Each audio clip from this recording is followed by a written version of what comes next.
Hello दोस्तों, welcome to my channel Tally talk. पिछले video में हमने टैली के अंदर एक नई कंपनी बनाई थी। आज हम उसके अंदर लेजर क्रिएशन, ग्रुप्स मैनेजमेंट और वाउचर एंट्री का काम करेंगे। शुरुआत करते हैं लेजर क्रिएशन के साथ में। टैली ने बाय डिफ़ॉल्ट दो लेजर हमेशा अपने नई कंपनी के साथ में दिया है। एक है कैश लेजर, एक है profit and loss account. Cash ledger और profit and loss account company इसलिए देती है क्योंकि 28 ग्रुप जो दे रही है उसके साथ ये दो लेजर मैंडेटरी है और हर कंपनी में कैश और प्रॉफिट एंड लॉस अकाउंट हमेशा होता है।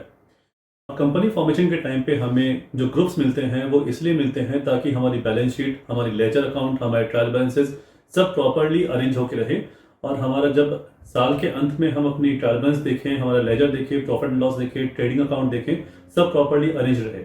टैली को कोई मतलब नहीं है कि आपने नाम क्या दिया है। कैपिटल अकाउंट को अगर आप शर्मा जी का नाम देते हैं या जलान जी का नाम देते हैं या आरिफ का नाम देते हैं तो उसको कोई फर्क नहीं पड़ता है। उसके लिए कैपिटल ग्रुप के अंदर में जो भी लेजर क्रिएट किए गए हैं वो बैलेंस शीट में लायबिलिटी साइड में ही दिखाएगा। तो शुरुआत करते हैं हम लोग लेजर क्रिएशन के साथ। जैसा हमने पिछली बार अपनी कंपनी खोली थी टैली टॉक 2022-23, जिसका हमने मेडिंग नाम रखा था टैली टॉक, हम उसी कंपनी को ओपन करते हैं। यहाँ पे आप आएंगे तो देखेंगे ये है मेन गेटवे ऑफ टैली। ये हम लोगों का सबसे पहली स्क्रीन है टैली के अंदर काम करने का। उसमें हमारे पास ऑप्शंस बहुत सारे मिलेंगे, लेकिन हम वो सारे ऑप्शन अपनी आने वाली वीडियोस में एक्सप्लोर करते जाएंगे। सबसे पहले अभी हम लोग चलते हैं बेसिक्स पे। बेसिक्स है हमारा आज लेजर क्रिएशन, ग्रुप मैनेजमेंट और साथ में हम जाएंगे अपने वाउचर क्रिएशन के अंदर में। वाउचर क्रिएशन करने के लिए हमें कुछ जर्नल एंट्रीज की और कुछ कैश एंट्रीज की, बैंक पेमेंट की, रिसिप्ट्स की, इन सब की जरूरत पड़ेगी। वो हम आने वाले समय के साथ हम ये आपको बताते जाएंगे। लेजर क्रिएशन के बाद हम जब जाएंगे वाउचर एंट्री के अंदर, तो वाउचर एंट्री करते वक्त हमें कुछ जर्नल एंट्रीज की जरूरत पड़ेगी। हमें हर कंपनी के अंदर जो भी ट्रांजेक्शन्स होते हैं उन ट्रांजेक्शन्स को हमें इसमें इनपुट करने के लिए, डाटा एंट्री करने के लिए हमें पता होना पड़ेगा कि हम किस तरह की एंट्री यहाँ करने वाले हैं। हम कॉन्ट्रा एंट्री करेंगे या अपनी पेमेंट एंट्री करेंगे, रिसिप्ट एंट्री करेंगे, जर्नल करेंगे या सेल्स वाउचर है, परचेज वाउचर है। हम हर तरह की एंट्री यहाँ पे करेंगे, लेकिन पहले शुरुआत करते हैं हम लेजर क्रिएशन से। लेजर के बिना वाउचर एंट्री नहीं हो पाएगी। आप यहाँ देखिए, यहाँ पे ऑप्शन हमें मिले हैं मास्टर्स। अगर आप टैली को थोड़ा ध्यान से देखेंगे तो टैली को इन्होंने सब ग्रुप में बांटा हुआ है। सबसे पहले है मास्टर्स, जिसमें हम मास्टर्स के साथ में क्रिएट, ऑल्टर और चार्ट ऑफ अकाउंट्स है। फिर है इन्होंने सब ग्रुप बांटा है ट्रांजेक्शंस, जिसके अंदर में वाउचर और डे बुक है। फिर उन्होंने दिया है बैंकिंग यूटिलिटीज, क्योंकि इसमें यूटिलिटीज और भी होती है, बट अभी के लिए अगर हम बेसिक्स में बात करें तो हमें यूटिलिटीज मिलती है बैंकिंग। और फिर आती है सारी रिपोर्टिंग के अंदर हमारे पास में है balance sheet, profit and loss account, stock summary, ratio analysis. और उसके बाद का जो हेडिंग है इन्होंने सब ग्रुप नहीं किया है, उसको उन्होंने एक सेक्शन का नाम नहीं देके डायरेक्टली दे दिया डिस्प्ले मोर रिपोर्ट्स। डैशबोर्ड ये आपको मिल रहा है क्योंकि ये मेरा बनाया हुआ टीडीएल है। आपको डैशबोर्ड जनरली हर टैली में नहीं मिलेगा। क्विट मिलेगा और price list report, month wise expense report and month wise income report. ये मेरी बनाई हुई कुछ टीडीएल्स है जिनका लिंक डिस्क्रिप्शन के अंदर दिया हुआ है। आप मेरी वेबसाइट पे जाके डाउनलोड कर सकते हैं। और टीडीएल कैसे बनाते हैं उस पर भी हम एक चर्चा करेंगे एक नई वीडियो में। शुरुआत करते हैं हम यहाँ पे क्रिएट से। अच्छा, टैली प्राइम जो यूज कर रहे हैं और जिन्होंने टैली ERP 9 या 7.2 या 6.3 यूज किया है, उनको पता चल गया होगा कि अभी टैली में माउस का जो स्क्रॉल बटन है वो काम करता है ऊपर और नीचे आने के लिए। आपको पहले जैसे हमें अप एंड डाउन की यूज करनी पड़ती थी, तो अब सिर्फ अप एंड डाउन की ही नहीं, अब आपका माउस का जो मिडल स्क्रॉल बटन है वो भी काम करता है। तो ये एक बहुत अच्छा फीचर दिया है टैली प्राइम के अंदर। चलिए हम शुरू करते हैं लेजर क्रिएशन। जैसा मैंने आपको पिछली बार बताया था अपनी वीडियो के अंदर कि हमने फाइनेंशियल ईयर रखा है इसमें अप्रैल 2022 से मार्च 2023 तक का, और हमने बुक्स ऑफ अकाउंट्स अपने शुरू किया है अक्टूबर 2 तारीख 2022 से। तो हम यहाँ पे अगर जैसे ही लेजर क्रिएशन में आएंगे हमें ऑप्शन दिखाई देंगे। अकाउंटिंग मास्टर से हमें मतलब है अभी ग्रुप, जिसके हम बाद में जाएंगे, laser creation, currency, voucher type, inventory यानी स्टॉक्स के अंदर हम जाते हैं तो स्टॉक्स में हमें ग्रुप मिलेगा, कैटेगरी मिलेगा, स्टॉक आइटम मिलेगा, यूनिट, गोडाउन, और स्टेचुटरी डिटेल्स हमारी खुद की GST डिटेल्स और पैन और सिन नंबर। यहाँ पे हम चलते हैं लेजर के अंदर। लेजर क्रिएशन में जैसे ही हम चलेंगे तो हमें सबसे पहले अकाउंट बनाना होता है प्रोप्राइटर का। प्रोप्राइटर का कैपिटल अकाउंट हो, चाहे LLP में पार्टनर्स कैपिटल अकाउंट हो, प्राइवेट लिमिटेड है तो डायरेक्टर्स अकाउंट हो, जो भी अपने इन्वेस्टमेंट करने वाला ओनर है उसके जो भी अकाउंट बनेंगे उससे की गई सारी की सारी लेन देन जो है हम यहाँ कैपिटल अकाउंट में डालेंगे। तो चलिए कैपिटल अकाउंट बनाते हैं हम। कैपिटल अकाउंट टैली टॉक है जिसका मैंने कैपिटल खुद के नाम पे ही रख लिया है। चलिए शुरू करते हैं। चलिए देखते हैं कैपिटल अकाउंट बनाया। अब यहाँ पे जो मेलिंग नेम है, जरूरी नहीं है कि आप इसको कैपिटल अकाउंट जितेश जलान दे।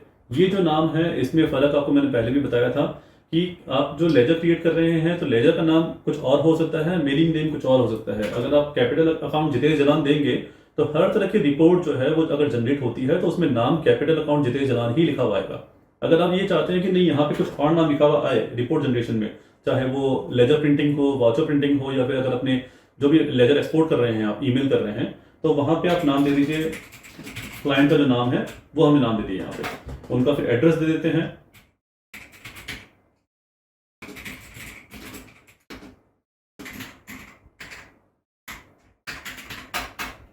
स्टेट जरूरी है क्योंकि हर स्टेट का अपना स्टेचुटरी रूल्स अलग होते हैं, तो हमने यहाँ पे स्टेट अपना जो स्टेट है वो दे दिया। मोबाइल नंबर, जैसा कि मैंने आपको पहले ही बताया था, हम लोग जो भी टीडीएल क्रिएट करते हैं कोशिश करते हैं कि कंट्री कोड के साथ ही हम अपनी टीडीएल क्रिएट करें। तो हम मोबाइल नंबर जब डालते हैं तो मेरी कोशिश यही रहती है कि मैं कंट्री कोड डाल के ही मोबाइल नंबर डालूं, ताकि मैं आगे कभी भी कोई टीडीएल क्रिएट करूं तो उसमें परेशानी नहीं हो।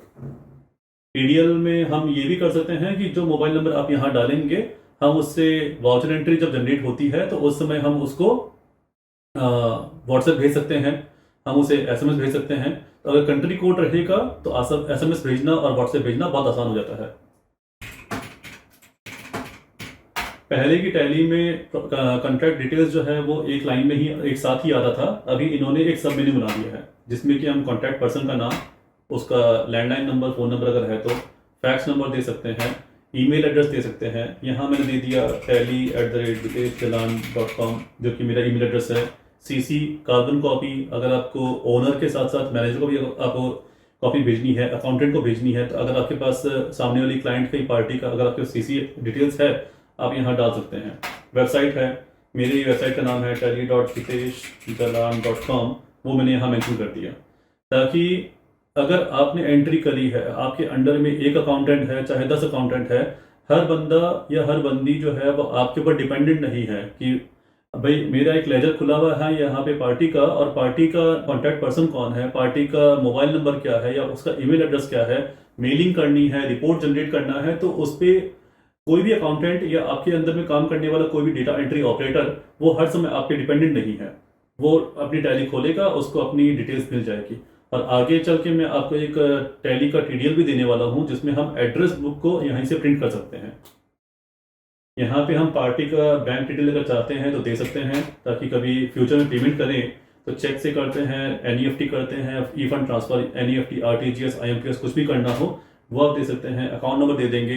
तो आगे फ्यूचर में अगर आपको कभी उसकी पार्टी की स्लिप निकालनी है कि हमें उसको पेमेंट करना है, तो पेमेंट स्लिप निकालने के लिए ये आप टैली से भी निकाल सकते हैं, प्रिंट आउट ले सकते हैं। यहाँ पे हमने बैंक डिटेल्स फिलहाल के नो कर दिया। पैन कार्ड नंबर, आप यहाँ पे 10 डिजिट पैन नंबर डाल दीजिए, आपको पैन नंबर ढूंढना नहीं पड़ेगा, पार्टी से बार बार मांगना नहीं पड़ेगा, एक बार मांगिए, एक बार लीजिए डिटेल्स और यहाँ पे फिलअप कर दीजिए। यहाँ पे ऑप्शन आते हैं रजिस्ट्रेशन टाइप का। यहाँ पे कैपिटल अकाउंट है इसलिए हम यहाँ पे जीएसटी नंबर नहीं दे रहे हैं, वरना कंपोजिशन, कंज्यूमर, रेगुलर और अनरजिस्टर्ड के ऑप्शन आते हैं। हम फिलहाल इसे कंज्यूमर लेके आगे बढ़ रहे हैं। और ये हमारी कंपनी क्रिएट हो गई। अभी हमारी कंपनी नई है इसलिए हमने ओपनिंग बैलेंस कुछ भी नहीं लिया। नहीं तो अगर आप किसी पुरानी कंपनी जो कि मैनुअली यूज हो रही थी खाता वही के हिसाब से, उसको अगर आप टैली में क्रिएट करते हैं तो आप उस कंपनी के ट्रायल बैलेंस को यहाँ पे ओपनिंग बैलेंस के हिसाब से लेके आ सकते हैं।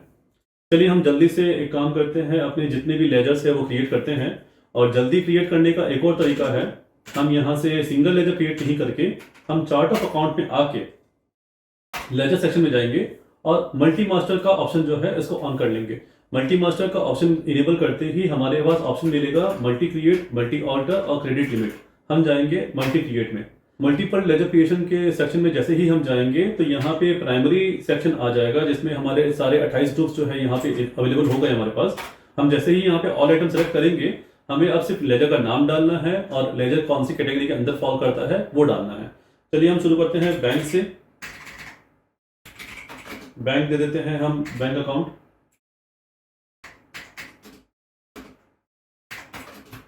SBI 2003004050 under bank account. यहाँ पे बहुत सारे लोग ये गलती कर देते हैं कि यहाँ भाई बैंक के 3 सेक्शन दिखाई दे रहे हैं। बैंक अकाउंट है, बैंक ओसीसी अकाउंट है और बैंक ओडी अकाउंट है।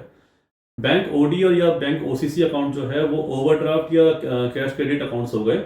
उनकी जो प्रेजेंटेशन है वो हमेशा बैलेंस शीट में लायबिलिटी साइड में आती है। तो हमें कोशिश ये करना है कि अगर आपका करंट अकाउंट है और या सेविंग्स अकाउंट है तो उसे आप बैंक अकाउंट में यूज करें, क्योंकि वो जब भी आपकी बैलेंस शीट बनेगी तो उसमें एसेट साइड पे डिस्प्ले होगा और बैंक ओसीसी या ओडी अकाउंट जो है वो हमेशा आपकी बैलेंस शीट के लायबिलिटी साइड में आपके दिखाया जाएगा। तो हम यहाँ पे एसबीआई का हमने जो अकाउंट खोला है वो बैंक अकाउंट पे लेके और साथ में यहाँ पे ऐड कर देते हैं करंट अकाउंट।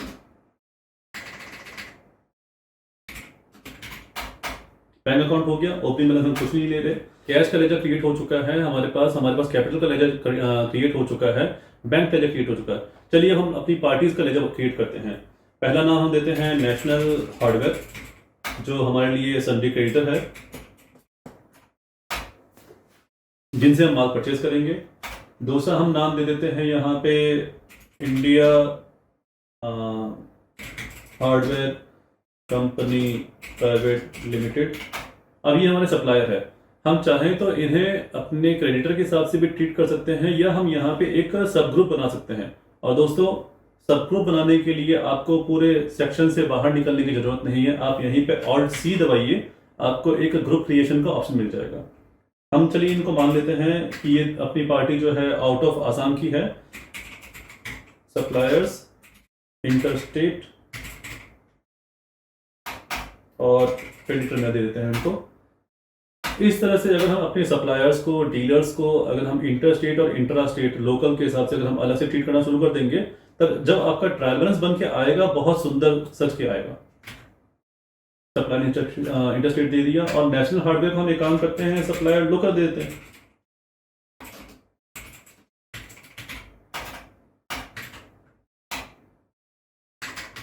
और आपको अगर किसी ग्रुप को अगर ऑल्टर करना है तो भी आपका ऑप्शन जो है वो मैं बता देता हूँ, कंट्रोल एंटर। उस ग्रुप के ऊपर आके कंट्रोल एंटर दबाएंगे तो आप ग्रुप ऑल्टरेशन में आ जाते हैं, जो कि secondary mode of group alteration है। आपको गेटवे और टैली पे नहीं जाना है। इसके लिए कंट्रोल क्यू जल्दी निकलने के लिए बाहर, कंट्रोल क्यू शॉर्टकट है क्विट का और कंट्रोल ए शॉर्टकट है एक्सेप्ट का। आप जितने भी यहाँ पे सेक्शंस देख रहे हैं ये सारे के सारे टैली के फॉर्म्स होते हैं और फॉर्म को एक्सेप्ट करना है। आपको मल्टीपल टाइम्स एंटर दबा के आने की बजाय और एक्सेप्ट करने की बजाय आप ऊपर से भी यहीं पर आप कंट्रोल ए दबा देंगे तो भी आपका वो एक्सेप्ट हो जाएगा फॉर्म। हमने India hardware company private limited हमने बना दी इंटरस्टेट के हिसाब से। अब हम बना देते हैं हमारे डीलर्स जिनके पास हम अपना माल बेचेंगे। तो पहला नाम देते हैं, सपोज पहला नाम हम दे देते हैं गुरु कृपा हार्डवेयर और इसमें भी हम सभी डेटा दे सकते हैं, चूज कर सकते हैं। हम यहाँ पे भी एक डीलर क्रिएट कर देते हैं, डीलर लोकल आसाम, और डेटा की इसमें हेडिंग डाल देते हैं गुरु कृपा। के बाद हम बना देते हैं श्याम एजेंसीज, जिनको हम बना देते हैं कंज्यूमर। भाई ये हमसे डायरेक्ट माल लेते हैं, रिटेल की कस्टमर है हमारे कंज्यूमर, और ये भी हमारे लोकल आसाम। हमने जो कंपनी का क्रिएशन किया है हम यही सोच रहे हैं कि ये कंपनी जो है बाहर से हार्डवेयर लेके आती है आउट ऑफ आसाम से, यहाँ पे जो हमारे लोकल डीलर्स है, कंज्यूमर्स है, उनको रिटेल में माल बेचती है। हमने श्याम एजेंसी दे दिया, क्रिएट कर दिया। भाई हमारे ट्रेडिंग से रिलेटेड जितने भी खाते हैं आप देख सकते हैं यहाँ पे जनरेट हो गए। अब एक किसी भी बिजनेस हाउस के अंदर में सिर्फ ट्रेडिंग नहीं होता है, ट्रेडिंग के अलावा आप यहाँ देखिए कितने सारे ऑप्शंस ऐसे हैं ग्रुप्स के अंदर में जो हमारे बच गए हैं, छूट गए हैं। चलिए हम एक काम करते हैं, फिर से ऑल्ट एच दबा के हम मल्टी क्रिएट में जाते हैं। ऑल आइटम्स, यहाँ पे हम अपनी कंपनी के कुछ और एडवांस लेजर्स है उनको भी हम जनरेट करते हैं। अब सपोज कीजिए हमारी कंपनी है, उसने लोन लेके रखा है एसबीआई से और टर्म लोन है, इसका हम नाम दे देंगे लोन्स लायबिलिटी, क्योंकि ये हमें दिखानी है अपनी लायबिलिटी साइड में असेट बैलेंस शीट के अंदर में। अगर हमने लोन लिया है तो हो सकता है कि हमने बिजनेस के लिए टर्म लोन लिया हो, एक लोन हो सकता है कि आपने जो कैरिंग व्हीकल है उसके लिए लिया हो, लोन फॉर कैरिंग व्हीकल। इसको भी हम लोन्स लाइबिलिटी में दिखा देते हैं। अगर हमने कैरिंग व्हीकल के लिए लोन लिया है तो व्हीकल जरूर होगा, उसको हम दिखाते हैं असेट्स में, फिक्स असेट में जाएगा। अब आप जब काम कर रहे हैं तो आपने जरूर अपना फर्नीचर्स एंड फिक्सचर्स बनाया होगा, शोरूम बनाया होगा। एंट्री करते हैं फर्नीचर्स एंड फिक्सचर्स की, ये भी आपके फिक्स असेट्स में आएगा। कंप्यूटर एंड मोबाइल,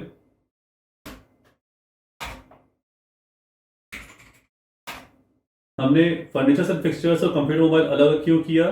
क्योंकि साल के अंत में जब डिप्रिसिएशन चार्ज होता है तो दोनों की डिप्रिसिएशन रेट अलग अलग है। फिर हम बनाते हैं यहाँ पे हमने जो दुकान ली है, हाइपोथेकेशन है, सोच रहे हैं कि हमने जो दुकान ली है हमने उसके लिए एडवांस भी दिया है, तो हमने यहाँ पे एडवांस सिक्योरिटी फॉर रेंट, इसको हम दे देंगे लोन्स एंड एडवांसेस में। भाई हमने 1 लाख रुपए दिया है, 2 लाख रुपए दिया है, जो भी दिया है हम इसको लोन्स एंड एडवांसेस असेस रखेंगे। मेरी कोशिश ये है आपको ये दिखाने की कि मैं एक एक्चुअल और प्रैक्टिकल दुकान कैसे चलती है और उसमें क्या क्या नॉमिनल खर्चे होते हैं, उसके हिसाब से आपको पूरा डेटा एंट्री का एक सेट बना के दूं, ताकि आपको भी जर्नल एंट्री करने में और खुद से रिलेट करने में परेशानी न हो। हमने एडवांस दे दिया सिक्योरिटी फॉर रेंट के लिए। सबसे पहले हम दुकान शुरू करते हैं तो हमें एडवांस देना होता है, उसकी हम साज सजावट करते हैं, तो फर्नीचर्स एंड फिक्सचर्स लेके आते हैं। हमें माल जब लेके आना होता है तो हमें पार्टी क्रिएट करनी होती है जिनसे हम माल लेके आएंगे। हमें बैंक में अपना पैसा रखना है तो बैंक का लेजर क्रिएट करेंगे। कैपिटल जो प्रोप्राइटर इन्वेस्ट कर रहा है उसका नाम कैपिटल अकाउंट से चले जाएगा। उसके अलावा हम थोड़ा बहुत अपना इन्वेस्टमेंट भी करेंगे। तो चलिए हम इन्वेस्टमेंट के लिए एंट्री लेते हैं। यहाँ पे म्यूचुअल फंड पे हम इन्वेस्ट करेंगे तो उसको लेके जाएंगे हम इन्वेस्टमेंट्स में। फिर हमने फिक्स डिपॉजिट भी कर दी, फिक्स डिपॉजिट विद SBI, ये भी आपको चला जाएगा इन्वेस्टमेंट में। अब आता है ये सारा होने के बाद में हमें कुछ खर्चे भी होंगे, हमारे नॉमिनल खर्चे। तो चलते हैं हम लोग जनरल एक्सपेंसेस पे, जिसको हम लेके जाएंगे इनडायरेक्ट एक्सपेंस में। कैरिंग फॉरवर्डिंग, ध्यान दीजिएगा, carrying and forwarding and freight दोनों में थोड़ा डिफरेंस है। कैरिंग एंड फॉरवर्डिंग जो है वो इनडायरेक्ट एक्सपेंस का हिस्सा है, क्योंकि ये आपके ट्रेडिंग होने के बाद का खर्चा है। आप पार्टी को सहूलियत प्रोवाइड कर रहे हैं उसके यहाँ माल पहुंचाने का। लेकिन फ्रेट जो है वो आपका डायरेक्ट कॉस्टिंग है, क्योंकि आप माल लेके आ रहे हैं तो आप ट्रक वाले को भाड़ा दे रहे हैं या फिर आप उसके लिए अपने जो लेबर लगा रहे हैं वो फ्रेट में काउंट होगा। तो ये आपका जाएगा डायरेक्ट एक्सपेंसेस और फिर इफेक्ट होगा ट्रेडिंग अकाउंट में। फिर हम लेते हैं ट्रांसपोर्टर। भाई माल लेके आएंगे तो कोई ना कोई एक अपना ट्रांसपोर्टर भी होगा, नेशनल कैरिंग कॉर्पोरेशन। इसको भी हम चाहे तो सन्ड्री क्रिएटर में दिखा सकते हैं, लेकिन हम इसे सन्ड्री क्रिएटर में नहीं दिखा के इसके लिए एक सब ग्रुप क्रिएट करेंगे। कैसे क्रिएट करेंगे आपको मैंने बताया था, Alt+C दबा के ग्रुप हेड के अंदर जाइए, Alt+C दबाइए, ट्रांसपोर्टर्स और सन्ड्री क्रेडिटर्स।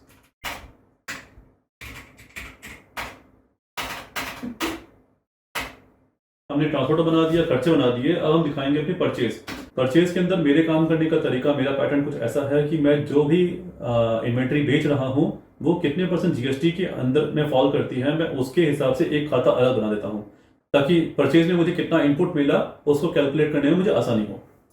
तो हम यहाँ पे लेते हैं परचेज अकाउंट और IGST 18%, ये हमारा चला जाएगा परचेज अकाउंट में। और अगर हमने परचेज IGST बनाया है तो हमें IGST 18% का भी एक लेजर बनाना चाहिए। यहाँ पे हम चाहे तो उसको डायरेक्टली ड्यूटीज एंड टैक्सेस में ले सकते हैं, लेकिन ड्यूटीज एंड टैक्सेस में लेंगे तो फर्क क्या रहेगा, आपको हर खाता जो है ढूंढना पड़ेगा। तो मैं यहाँ पे एक नई ग्रुप क्रिएट कर रहा हूँ,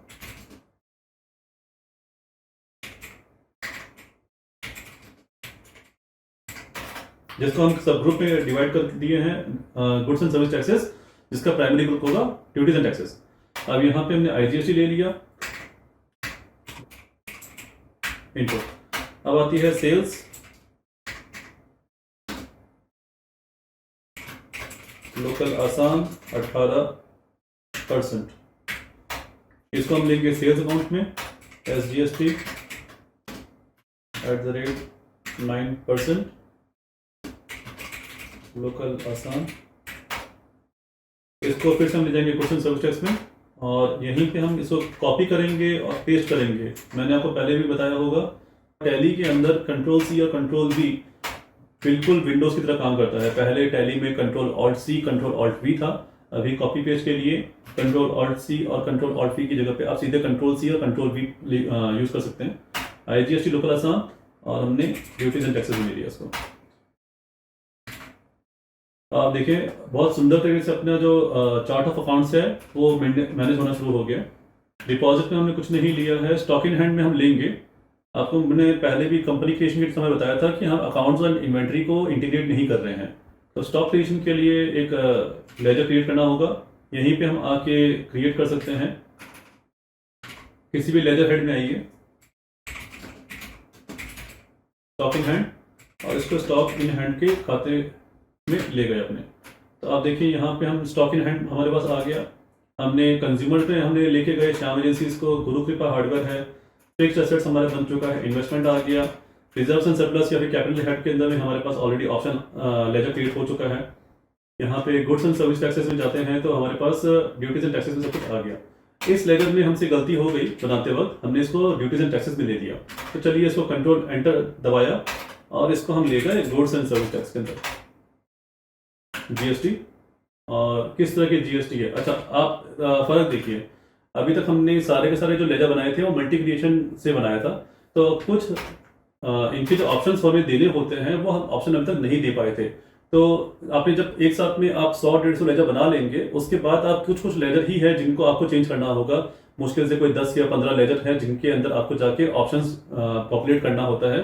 जैसे IGST है जो कि GST का ही प्रकार है, और ये इंटीग्रेटेड टैक्स है। कंट्रोल A मैं यूज कर रहा हूँ। SGST ये वापस GST का प्रकार है और स्टेट टैक्स है, control A। IGST local Assam के अंदर हम जाएंगे तो इसको हमने goods and service tax head में देना था, नहीं दिया, इसको वापस क्रिएट कर दिया है, इंटीग्रेटेड टैक्स में लेकर कंट्रोल A मार दिया। अब देखिए पॉपुलेशन कितनी आसानी से हो गया। अब आप सपोज कीजिए सप्लायर्स हैं हमारे, वो हमें कहते हैं कि हाँ भाई हमें अगर प्रॉपर टाइम पे पेमेंट नहीं करेंगे तो वो हमसे इंटरेस्ट चार्ज करेंगे। तो वो इंटरेस्ट चार्ज करेंगे और उसको हमें अपने साथ पे अगर टैली करना है कि वो ने जो इंटरेस्ट चार्ज किया वो सही है या नहीं है, तो हम यहाँ पे इंटरेस्ट कैलकुलेशन यस कर देंगे।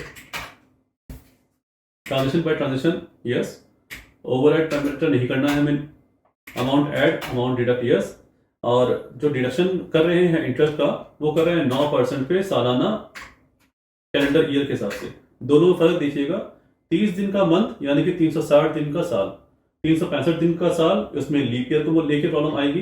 कैलेंडर मंथ जैसे फरवरी 28 दिन का होता है या अक्टूबर अगर 31 का है तो वो कैलेंडर मंथ के हिसाब से इंटरेस्ट कैलकुलेट करेगा, या फिर कैलेंडर ईयर। तो सबसे सेफ होता है कैलेंडर ईयर, इसमें आपके चलेगा। और बैलेंस में हमने इंटरेस्ट कैलकुलेशन यस कर दिया। इंडिया हार्डवेयर दिल्ली इंडिया, और यहाँ पे हमने इसको स्टेट दे दिया दिल्ली। पार्टी की जो फॉर्मल डिटेल्स है वो हम यहाँ से क्लियर कर देंगे, कंप्लीट कर देंगे GST नंबर वगैरह डाल के। तो डायरेक्ट इनकम, अगर हमें कोई बैंक की कमीशन मिलती है या बैंक का इंटरेस्ट मिलता है वो हम यहाँ पे क्रिएट कर सकते हैं। बैंक इंटरेस्ट में दो तरह के इंटरेस्ट होते हैं, एक बैंक इंटरेस्ट चार्ज करती है अपने ओवरड्राफ्ट के ऊपर या CC के ऊपर या लोन्स के ऊपर, और दूसरा होता है बैंक इंटरेस्ट रिसीवेबल। इसको हम इनडायरेक्ट इनकम में ले जाएंगे और यहीं पे हम इसको एक और क्रिएट कर देते हैं, बैंक इंटरेस्ट पेएबल, जो कि हमारा इनडायरेक्ट एक्सपेंस है। बैंक इंटरेस्ट पेएबल जो हमें पे करना है या तो हमारे CC का इंटरेस्ट लगेगा उसके ऊपर या लोन का इंटरेस्ट लगेगा उसके ऊपर में। अगर आपको और सब डिवाइड करना है तो आप अपने टर्म लोन का इंटरेस्ट भी अलग से दिखा सकते हैं लेजर के हिसाब से। तो अगर हम यहाँ देखें तो हमारा ऑलरेडी ये बढ़िया से चार्ट ऑफ अकाउंट्स प्रिपेयर हो चुका है और हम अब रेडी है अपनी वाउचर एंट्री करने के लिए।